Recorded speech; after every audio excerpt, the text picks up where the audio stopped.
समस्त छात्र लोकनिके जय मिथिला। तऽ आउ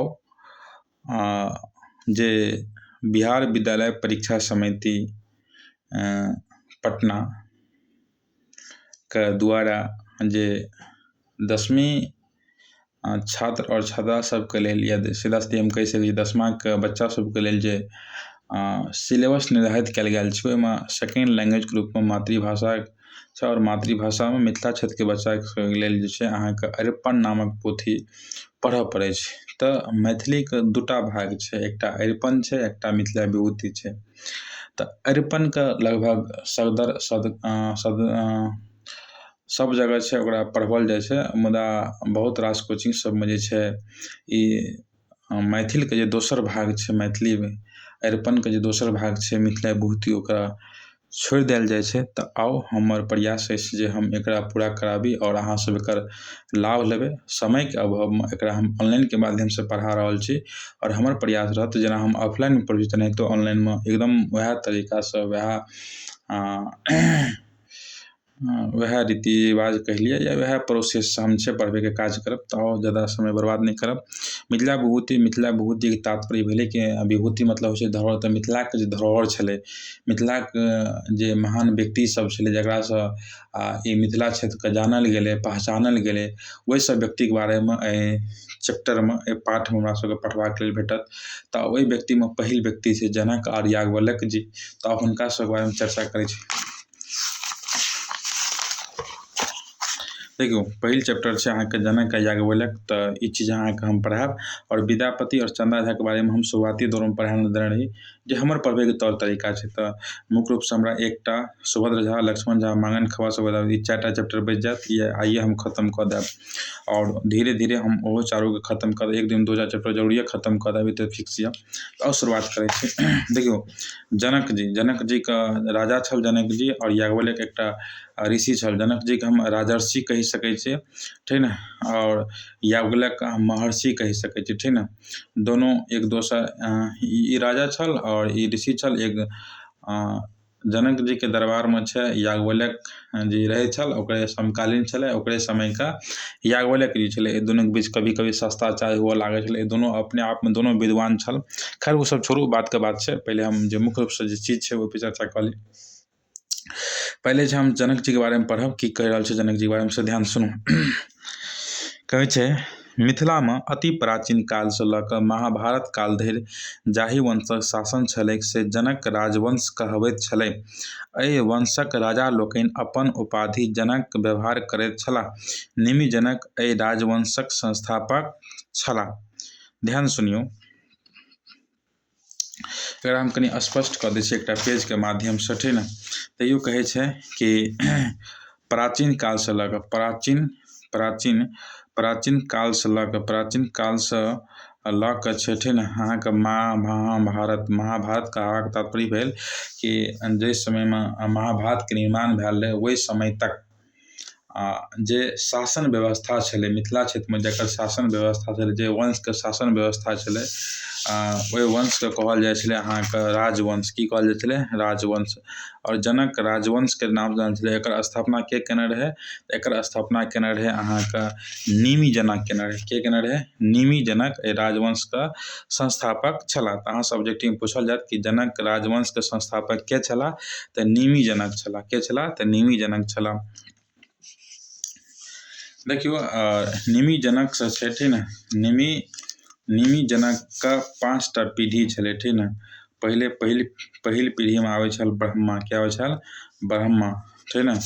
दोसर पीढ़ीमे आबै छल अहाँके ब्रह्माके पुत्र मरीचि। के आबै छल? मरीचि, ठीक ने। तऽ ब्रह्मा पसँ आबै छल मरीचि। मरीचि पसँ आबै छल अहाँके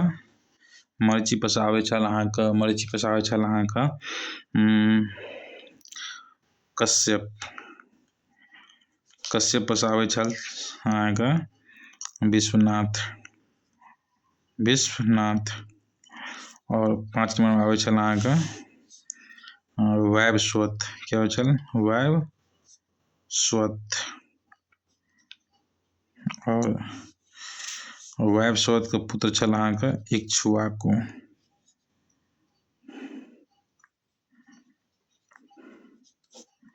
इक्ष्वाकु 3 गोटा और इक्ष्वाकु के 3टा संतान रहे। कैटा संतान? 3टा। ओहि 3टा में एकटा संतान छलै निमि। के छलै? निमि। तऽ अहाँ सब ऑब्जेक्टिव में पूछल जायत कि निमि जनक जे 5टा पीढ़ी छलै तऽ पहिल पीढ़ी के नाम की छलै? ब्रह्मा, मरीचि, कश्यप, विश्वनाथ, वैवस्वत, इक्ष्वाकु। ऑब्जेक्टिव में ओहो पूछल जाय छै कि ब्रह्मा के पुत्र के नाम छलै मरीचि, मरीचि के पुत्र के नाम छलै कश्यप, कश्यप के पुत्र के नाम छलै तऽ विश्वनाथ, और विश्वनाथ के पुत्र के नाम छलै तऽ वैवस्वत, और वैवस्वत के पुत्र के नाम की छलै तऽ इक्ष्वाकु। और इक्ष्वाकु के 3टा संतान छलै, ओहिमे एकटा संतान छलै अहाँके निमि जनक। निमि जनक जे छै जनक राजवंश के स्थापना केना रहै, तऽ ई बात के याद राखब, ऑब्जेक्टिव में पूछल जायत। चलू आगाँ पढ़ै छी हमसब की कहि रहल यऽ। कहै छै राज्यक स्थापना के बाद निमि एक गोटे यज्ञ करय चाहै छलाह। यज्ञ 1000 वर्ष धरि चलितैक।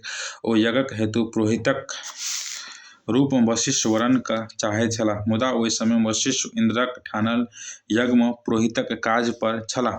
निमि के निवेदन पर वशिष्ठ अपन व्यवस्थाक स्थिति देखा देलथिन आ कहलथिन जे ओ इंद्रक यज्ञ समाप्ति के बाद हुनका यज्ञ करा सकैत छथिन। निमि के ओतेक कालावधि धरि यज्ञ रोकनाइ रहबाक धैर्य नहि रहलनि। ओ गौतम के अपन पुरोहित बना यज्ञ ठानि देलनि। एम्हर जखन इंद्रक यज्ञ समाप्त भेलनि तऽ वशिष्ठ निमिक यज्ञ आरंभ करबाक हेतु हुनका ओहि ठाम गेलाह।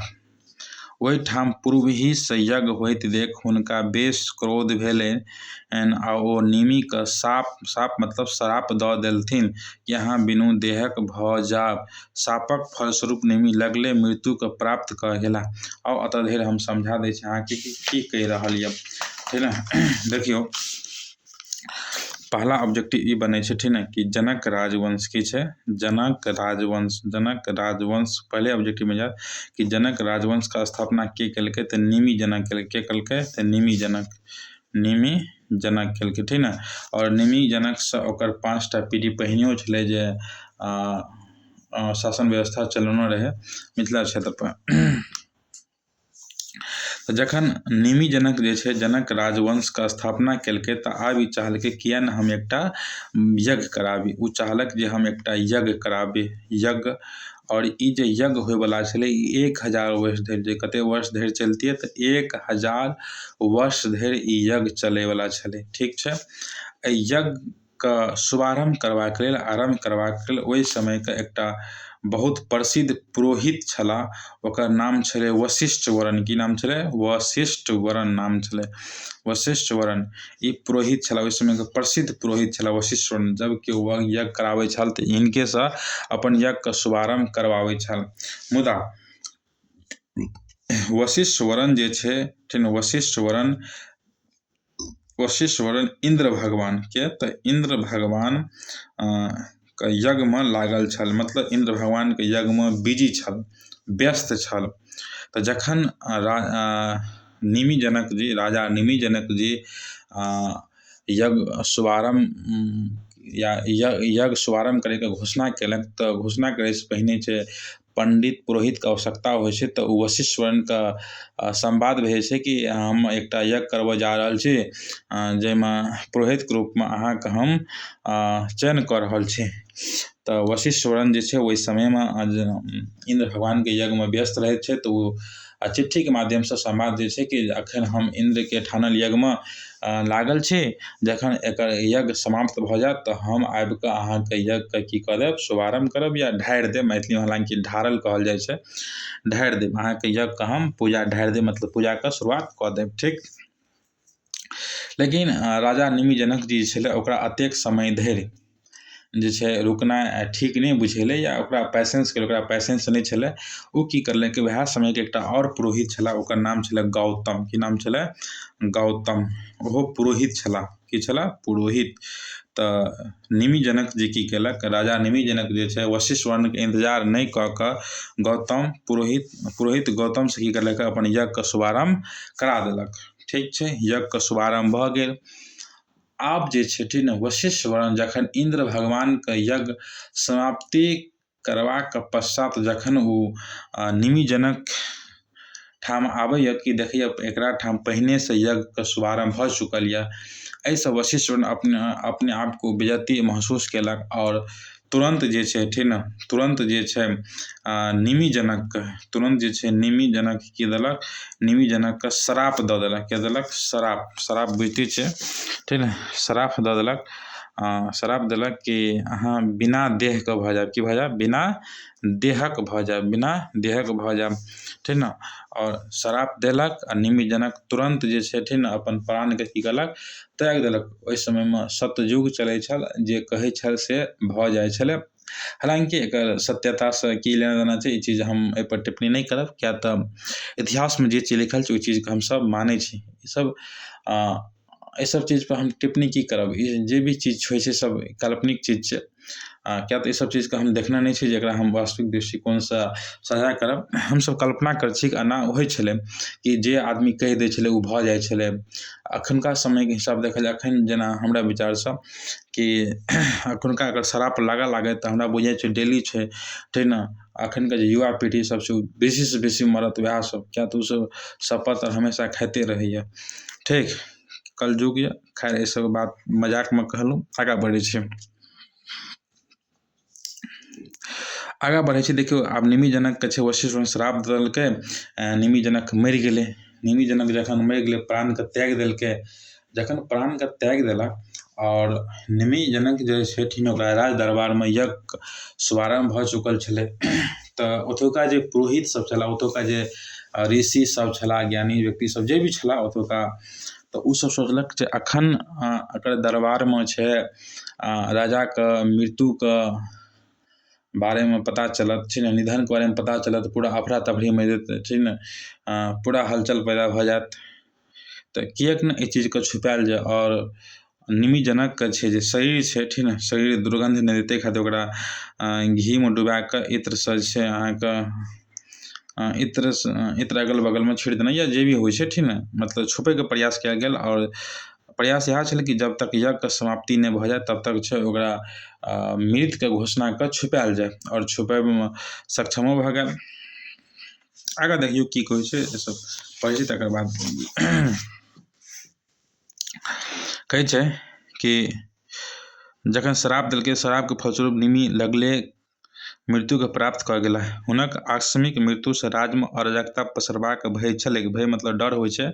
तैँ यज्ञ पुरोहित मतलब यज्ञके जे शुभारम्भ कयने छलै पुरोहित आ आन ऋषि लोकनि निमिके मृत शरीरके छै ता धरिक हेतु तेल आ इत्रमे राखि देलथिन ठीक ने। मतलब कि ये क्या तऽ यज्ञके शुभारम्भ भऽ चुकल छलै और यज्ञ बीचमे भङ्ग होनाइ ठीक बात नहि बुझाइ छलै। ताहि खातिर ओतुका जे पुरोहित सब छलाह ओ इत्र और घीमे छै निमि जनकके शरीरके राखि देलक, और जाहिसँ राज्यमे ई बातके पता नहि चलै, भनक नहि लागैत करू कि राजाके निधन भऽ चुकल छै ठीक ने।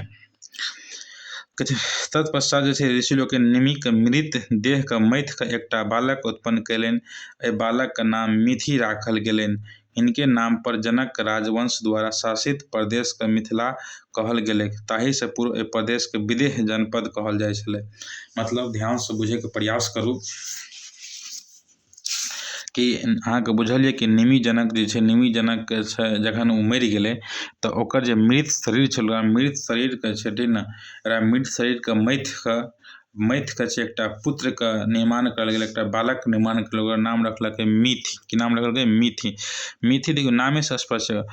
निमि जनकके शरीरके मथल गेलै ठीक ने। ई सीधा सीधा कहै छै मिथिके जन्म नहि भेल छै, ओकरा शरीर उत्पन्न कयल गेल छै ठीक ने।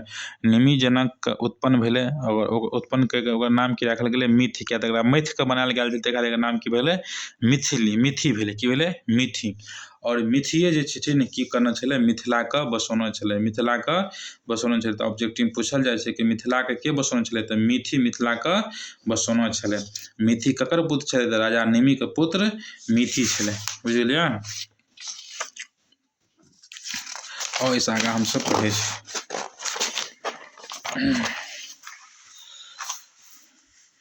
कहल जाइ छै जे एकर राजा लोकनि वैदेह कहबै छलाह। वैदेह राजा लोकनि सूर्यवंशी छलाह। भारतीय इतिहासक प्रारंभिक युगमे चलू एहिसँ कोनो खास काज नहि, एहिसब ठीक ने ऑब्जेक्टिव दृष्टिकोणसँ ओतेक महत्वपूर्ण नहि है। खैर कहै छै पौराणिक साहित्य ओ वाल्मीकि रामायणके आधार पर निमिसँ लऽ कऽ कीर्ति विदेह धरि जनक राजवंशक 53 गोटा राजाक उल्लेख भेटैत अछि।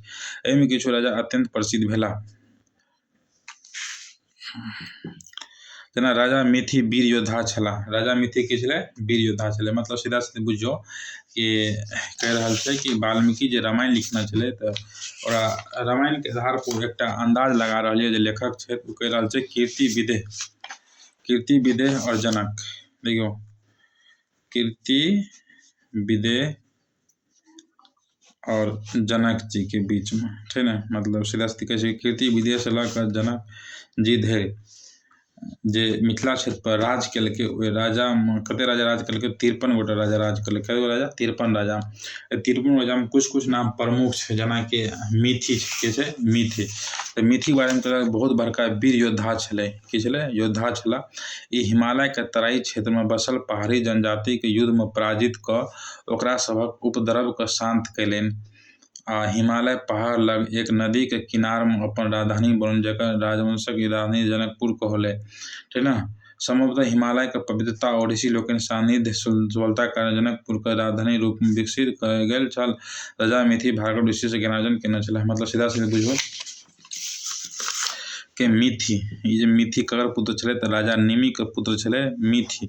मिथि की करलकै? हिमालय के जे तराई क्षेत्र छै, हिमालय के जे तराई मतलब कहि सकै छै जंगली क्षेत्र छै, ओहि सबमे जे उपद्रवी सब छलै, जे लोकके परेशान सब करै छलै, हुनकासँ लड़ाइ झगड़ा कऽ कऽ युद्ध कऽ कऽ छथिन। मिथि की करलक? हिमालय के तराई क्षेत्रसँ उपद्रवी सबके भगा देलक और ऋषि लोकनिके सलाह पर छै ओहि हिमालय क्षेत्र के जगह के नाम की रखल गेलै? जनकपुर। जनकपुर के छै की बना देलकै? राजधानी बना देलकै। मिथिला के राजधानी की भऽ गेलै? जनकपुर। तऽ ऑब्जेक्टिव पूछै तऽ अहाँके मिथिला राजधानी कतऽ छल? तऽ जनकपुर छल। कतऽ छल? तऽ जनकपुर छलै, ठीक छै। और राजा मिथि के छै, राजा मिथि के अहाँके गुरुजी के की नाम छलै? तऽ ओकर गुरुजी के नाम छलै भार्गव ऋषि। की छलै? भार्गव ऋषि। अहाँ ऑब्जेक्टिव में पूछल जायत कि राजा मिथि ककरासँ ज्ञान अर्जन केना छलै? तऽ भार्गव ऋषि से ज्ञान अर्जन केना छलै। कहै छै जनक राजवंश के सर्वाधिक प्रसिद्ध राजा, मतलब सबसे ज्यादा प्रसिद्ध राजा के भेलै? तऽ जनक जी भेलै। आ ई बात सब गोटे के बुझल है, जनके जी पर रामायण बनल छै। तऽ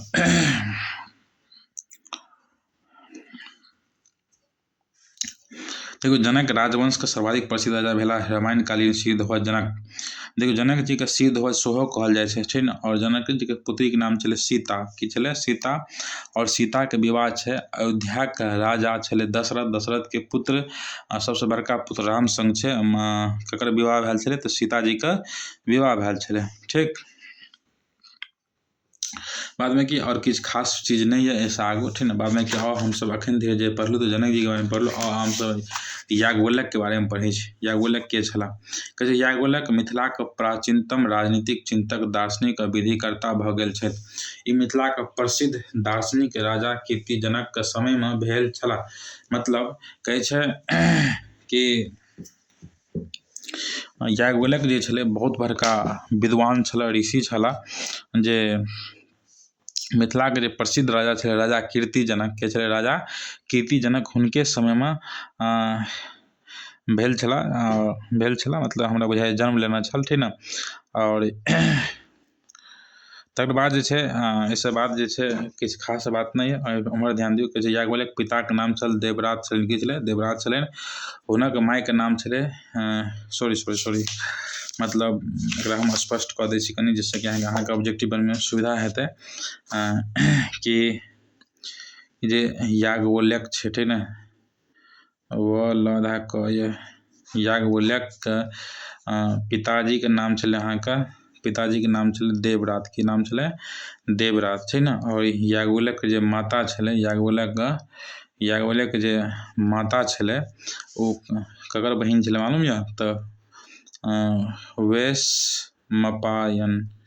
वैशंपायन अपना समय का बहुत बड़का ज्ञानी छलै, ज्ञानी छलै, ठीक ने। और ये यजुर्वेद का ज्ञानी छलै। एकरा पास यजुर्वेद का ज्ञान छला। किसका ज्ञान छलै? यजुर्वेद का ज्ञान छलै। अर्थात हम कहि सकै छी कि याज्ञवल्क्य के मामा जी के छलै वैशंपायन छलै, ठीक। और याज्ञवल्क्य के पिताजी के नाम छलै देवव्रत। याज्ञवल्क्य के पिताजी छथिन ने लोक सबके छै, लोकके धन दौलत खूब दान करै छल, धन दौलत खूब दान करै छल। ताहि खातिर याज्ञवल्क्य के पिताजी के छै देवव्रतके छै ने, एकरा कहल जाइ छै वादसनी। की कहल जाइ छै? वादसनी। अहाँ सब्जेक्ट में पूछल जायत कि याज्ञवल्क्य पिताजीके की कहल जाइ छै तऽ वात्सनी, और वात्सनी मतलब पिताजीके नामके आधार पर छै याज्ञवल्क्य कहल जाइ छै, याज्ञवल्क्य कहल जाइ छै याज्ञवल्क्य वात्सनी,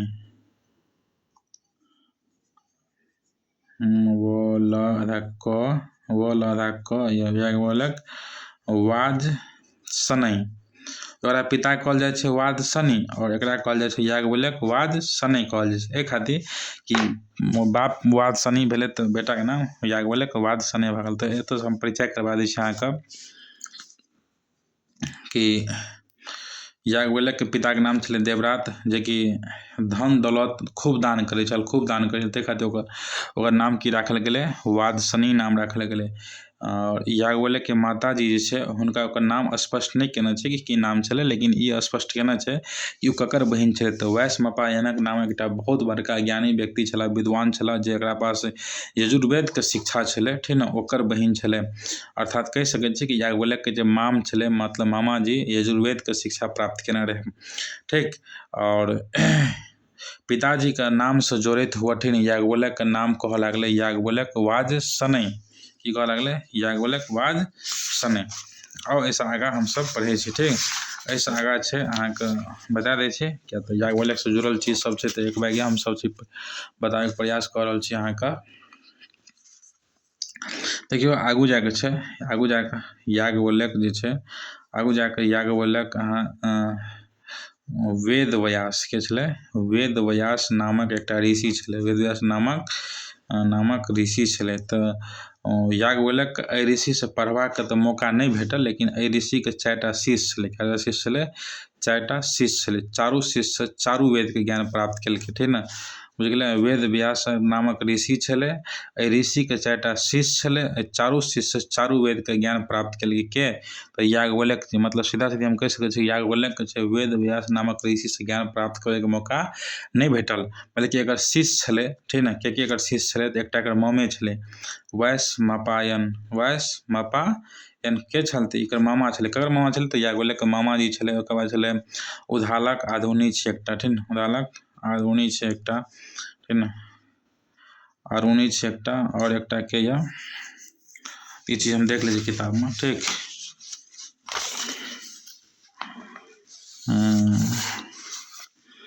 एगो एकटा ओकर वैशंपायन छलै जे यजुर्वेदके शिक्षा प्राप्त केने छलै। एकटा छलै उद्दालक आरुणि जे अहाँके वेदांत दर्शन पढ़ने छलाह। एकटा छलै हिरण्य नामक ऋषि जकरा योग शास्त्रके शिक्षा प्राप्त केने छलै। और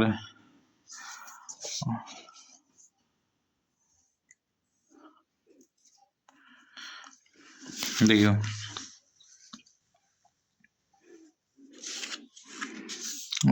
उद्दालक आरुणि छलै, ई छलै अहाँके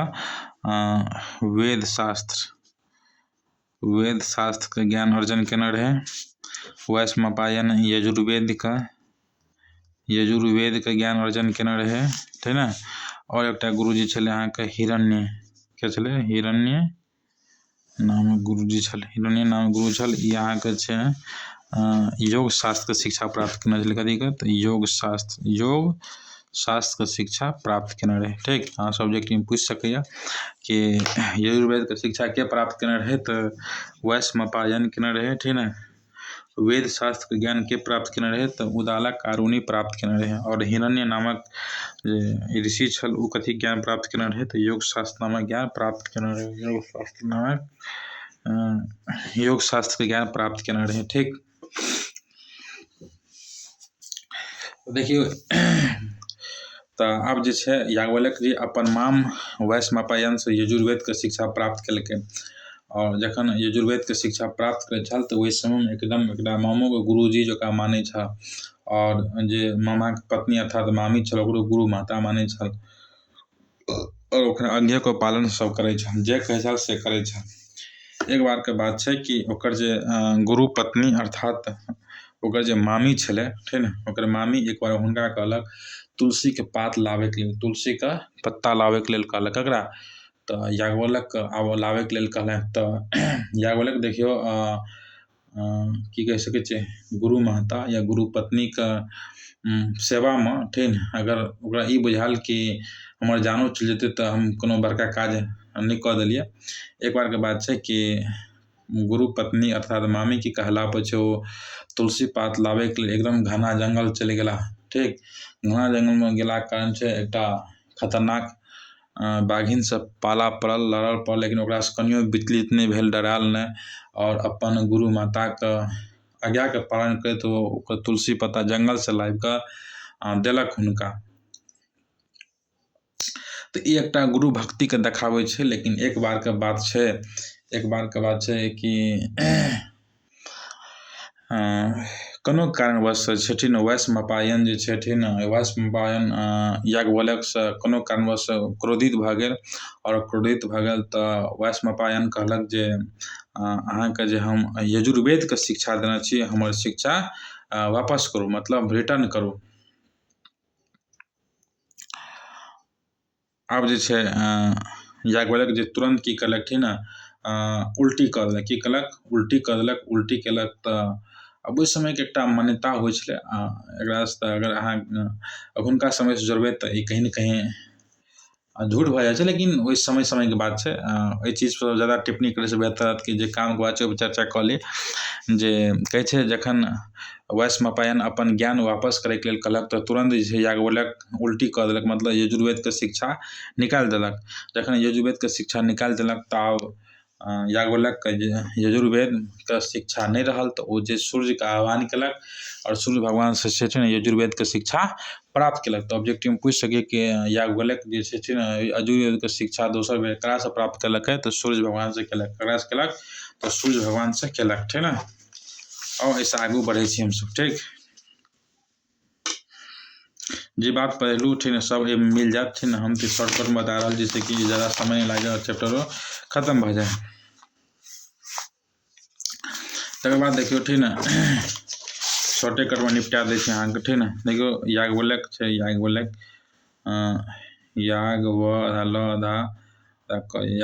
छै। याज्ञवल्क्य के दूटा पत्नी रहे। कएटा पत्नी रहे? दूटा पत्नी रहे। सॉरी, एकटा के नाम छलै मैत्री। की नाम छलै? मैत्री। एकटा के नाम छलै कात्यायनी। बुझलिए? दुनू के अलग अलग काज छलै। ठीक ना? तो और ककर की काज छलै से हम कनी देख लै छी। हाँ, कहै छै कात्यायनी छलै आदर्श गृहिणी छलै। की छलै? आदर्श गृहिणी।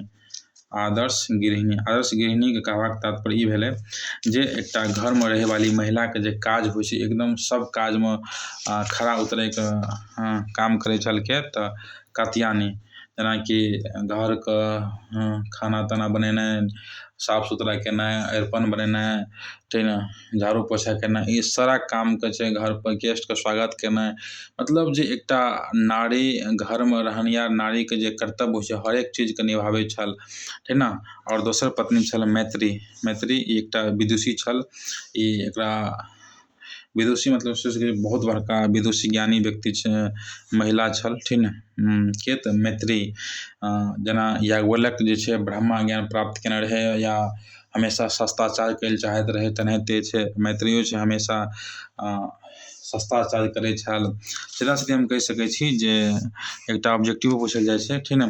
कि हमेशा ध्यान, साधना, तप केनाइ, ठीक ना, ध्यान केनाइ, साधना केनाइ, तप केनाइ जे छै मैत्रेयी के लेल छै अहाँके एकटा ओकर जीवन के अंग बनि गेल है। ऑब्जेक्टिव पूछल जाइ छै कि ध्यान, साधना और तप ककर जीवन के अंग बनि गेल छलै, तऽ मैत्रेयी हमेशा छै अहाँके दार्शनिक चीज के खोज में लागल रहै छलै, हमेशा ब्रह्मा ज्ञान प्राप्त करे में, साधन में, तपस्या में लागल रहै छलै। वो अपन पति अर्थात याज्ञवल्क्य जी से जब वार्तालाप करै छल तऽ ब्रह्मा ज्ञान के बारे में, कोनो ज्ञान के बारे में चर्चा करैत रहै छलाह।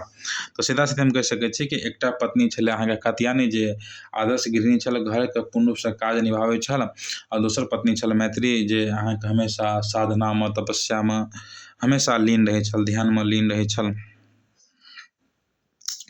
कहै छै याज्ञवल्क्य जे छै अपन ज्ञानक बल पर छै ठीक ने खूब सारा धनके अर्जन केलकै और दानो खूब केलकै। कहै छै एक बार जे छै हिमालयके तराई क्षेत्र मतलब हिमालयके जे जंगली एरिया छै ओहि सबमे छै अहाँके अकाल पड़ि गेल रहै, तऽ ओ जे छै अपन पत्नीके समस्त स्वर्णाभूषण मतलब स्वर्णके जे आभूषण छै ओकरा सब की केलक बेच कऽ लोकक सेवामे लगा देलकै। तऽ ई कहीं न कहीं याज्ञवल्क्यके अच्छाइके देखा रहल छै। ठीक है, कहै छै याज्ञवल्क्य जाहि विदेह राज जनक समकालीन छलाह, मतलब कि याज्ञवल्क्य जे छै जाहि समय विदेह राज अर्थात जनक जी के शासन व्यवस्था छलै वही समयसँ ओकरे समयके छल याज्ञवल्क्य जी, ठीक ने। कहै छै हुनका सभामे समय समय पर जाइत अबैत रहै छलाह, मतलब याज्ञवल्क्य जी छै जनक जी के दरबारमे हमेशा आबैत जाइत छलाह, ठीक। जनक राज स्वयं ब्रह्मा ज्ञानक जिज्ञासु छलाह, मतलब जनक राज मतलब जनक जी छलै, ठीक ने। जनक जी छलै ब्रह्मा ज्ञानके जानैके प्रति ओहो बहुत बड़ जिज्ञासु छलखिन, व्याकुल रहै छलाह। याज्ञवल्क्यसँ भेँट भेलापर छै ओ लोकनि ब्रह्मा, आत्मा, जगत, मृत्यु, पुनर्जन्म, मुक्ति आदि विविध विषय पर परस्पर वार्तालाप करैत, मतलब कि जखन जनक जी और याज्ञवल्क्य जी एक ठाम होइत छल तऽ बहुत रास विद्या पर चर्चा करऽ लागल छलनि, ब्रह्मा ज्ञान पर, आत्मा ज्ञान पर, जगत, मृत्यु, पुनर्जन्म, ई सब बहुत रास चीज जे छै ओहि समयके जे विद्या होइ छल ओहिपर चर्चा करऽ लागै छल।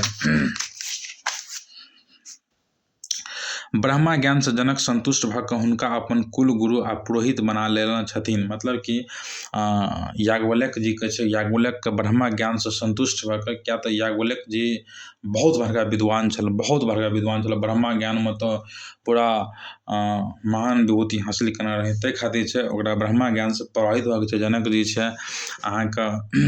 छै अहाँके हुनका अपना दरबारके कुल गुरु मानि लेलक और पुरोहित बना देलक। ककरा? तऽ याज्ञवल्क्य जी के। तऽ ऑब्जेक्टिव पूछल जात कि जनक जी छै अपन दरबारके कुल गुरु और पुरोहित ककरा बना देलकै, तऽ याज्ञवल्क्य बना देलकै, ठीक ने। और याज्ञवल्क्यसँ प्रभावित भऽ कऽ छै की भेलै से देखियौ। कहै छै एक बेर अपन कुलगुरुके आर्यावर्तक श्रेष्ठ ज्ञानी प्रमाणित करबाक उद्देश्य जनक एक गोट बहु दक्षिणा यज्ञ कयलनि, मतलब कि आर्यावर्त मतलब सीधा सीधी कहि सकै छी भारतके नाम छलै आर्यावर्त ओहि समयमे, ठीक। तऽ जनक जी छथिन पूरा भारत देशमे छै, पूरा भारत देशमे, ठीक, याज्ञवल्क्यसँ श्रेष्ठ ज्ञानी कोइ छै कि नहि छै, ठीक ने। एहि चीजके प्रमाणित करैके लेल छै एकटा बहुत बड़का यज्ञके शुभारम्भ केलक, ठीक ने। जे यज्ञमे छै अहाँके बहुत दक्षिणा यज्ञ, मतलब कि बहुत सारा दक्षिणा देल जेतै एहन यज्ञ करायल गेलै। जे अगर याज्ञवल्क्यके हरा जेतै ओकरा बहुत सारा दक्षिणा देल जायत। एहि चीजके ओ चाहै छल जे एकरा के बड़का योग्य व्यक्ति छै जे ओ चीज देखै लए चाहै छल राजा जनक जी। कहै छै एहि यज्ञमे कुरु, पांचाल आदि देशक विद्वान शास्त्रार्थ हेतु एक भेलाह, मतलब कहै छै एहि यज्ञमे छथिन ने ओहि समयके कुरु छलै, पंचाल छलै आदि बहुत महान महान विद्वान ऋषि लोकनि सब छलाह जे शास्त्रार्थ करबाक लेल छै एक भेलाह, एक जगह एकत्रित भेलाह। जे विद्वान सर्वश्रेष्ठ घोषित होइत हुनका जनक स्वर्ण मंडित सिंहवला 1000 गाय दान करबाक हेतु प्रस्तुत छलाह, मतलब सीधा सीधी बुझियौ कि जे शास्त्रार्थमे याज्ञवल्क्य जी के हरा देता, ठीक ने, हुनका 1000 सिंहवला जे छै 1000 सिंहवला स्वर्ण मंडित मतलब मुकुट कहि सकै छियै जे सोनाके हेतै, ठीक ने, ओ गाय छै अहाँके दान कयल जेतै जे अहाँके शास्त्रार्थमे याज्ञवल्क्यके हरा देतै। कहै छै शास्त्रार्थ प्रारंभ होयबासँ पहिने याज्ञवल्क्य अपन शिष्य लोकनिक सभटा गायके हाँकि कऽ अपन आश्रम लऽ जेबाक आदेश देलथिन। शिष्य लोकनि गाय सभके लऽ कऽ चलि देलनि, मुदा देशसँ आयल ब्रह्मा, वेता, विद्वान मण्डलीके हुनक ई काज असंगत बुझना गेलनि। शास्त्रार्थ प्रारंभ भेल। एहि शास्त्रार्थमे मतलब सीधा सीधा एहिसँ पहिनेके बात बता दै छी अहाँके कि जखन राजा जी घोषणा केलक, ठीक ने, कि के बड़का ज्ञानी छै जे याज्ञवल्क्य जीके हरा देबै, ठीक ने, और जे हरा देबै ओकरा हम 1000 सिंहवला छै स्वर्णके मुकुट कैलिए मंडित स्वर्ण मंडित, ठीक ने, वला गाय 1000 गाय दान कऽ देबै। तऽ कोइ एहन व्यक्ति ठाढ़ अपन हाथ नहि खड़ा केलक, या सीधा सीधा हम कहि सकै छी कि किया तऽ ओतऽ सब एकदम पढ़ल लिखल विद्वान व्यक्ति सब छलाह। तऽ अगर केओ घमण्ड आबि कऽ अपन हाथ खड़ा करै छै तऽ ओहो एकटा मूर्खताके पहचान छै, ताहि खातिर केओ अपन हाथ नहि उठेलक या कोइ नहि बाजल कि हम बड़का ज्ञानी छी तऽ हम बड़का ज्ञानी छी। जब केओ नहि बाजल तऽ याज्ञवल्क्य जे छथिन सबटा गायके अपन चला कहलक खोलि ले, चल लऽ कऽ चल। जब कोइ बाजिए नहि रहल छै तकर मतलब बुझियौ कि हमही छी, ठीक है, एहि हिसाबसँ और सबटा गाय की केलक, खोलि कऽ हाँकि कऽ लऽ कऽ चलि गेल। तऽ जे देश विदेशसँ आयल जे बड़का बड़का ब्रह्मा ज्ञान वेता सब छलथिन, ओसभ हिनकर विरोध केलक और यज्ञके प्रारम्भ केलक। ठीक ने, जखन यज्ञ प्रारम्भ होइ छै तऽ एकदम धाँइ धाँइ सवाल दागि रहल यऽ ककरा ऊपर, तऽ याज्ञवल्क्यके ऊपर। और याज्ञवल्क्य सबके छै अपन बातसँ छै संतुष्ट केना जा रहल यऽ, सब प्रश्न कहल यऽ, धाँइ धाँइ प्रश्न दागि रहल यऽ, सबके याज्ञवल्क्य अपन बातसँ संतुष्ट कऽ दैए। अंतमे छै याज्ञवल्क्य जीके जीत होइ छै। ककर जीत होइ छै? याज्ञवल्क्यके जीत होइ छै। ठीक, कहै छै ई दुनू राजर्षि और महर्षि। राजर्षि मतलब राज करैवला, महर्षि मतलब ऋषि।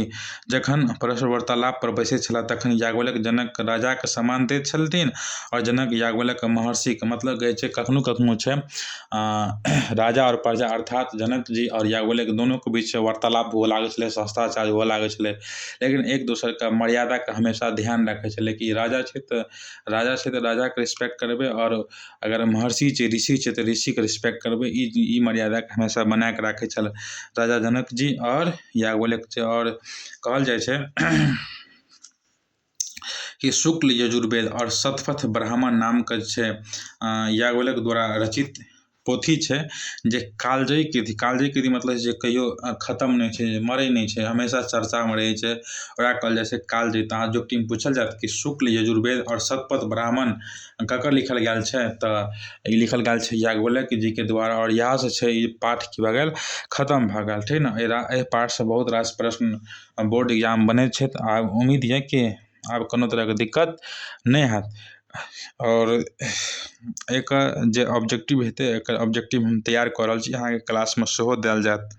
बुझि गेलियै? बादमे कि एहि वीडियोके 1 से 2 बेर जरूर सुनि लेब, जाहिसँ कि सब प्रश्न अहाँके आरामसँ बनि जायत और कहानियो समझि जेबै। धन्यवाद।